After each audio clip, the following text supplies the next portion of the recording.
I want to get started with understanding the difference between savings and investments. As you know, PCSgrades provides services to military and veteran families all over the country.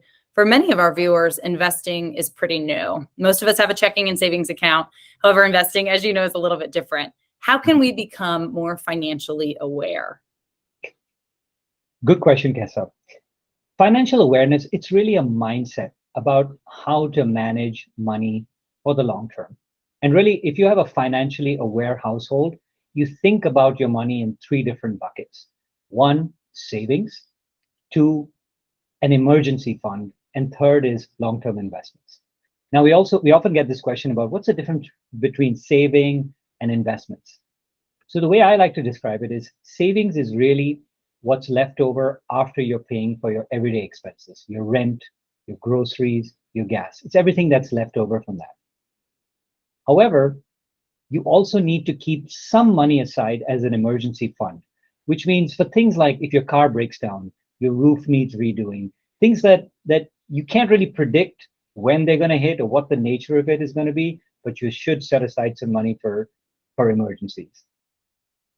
And then what's really left over is what you can contribute to investments, because what we usually find is savings usually are not enough to meet your long-term needs. And when I say long-term, I mean a home, a car, planning for your retirement, paying for your kids' education over the long term. Usually, if you just have your savings, that's typically not enough. And this is where investments can help put your money to work for you over the long term. And that's the good news. Over the long term, you do have the potential for your money to grow. Now, there's obviously a potential for loss, but time is your friend when it comes to longer term investing, if you think about it in these three categories of savings, emergency funds, and investments. And now you have a lot of different choices of how to invest your money. Mutual funds, stocks, bonds. It's a pretty long list. But for most investors, those three asset classes usually suffice for most of your typical investing needs.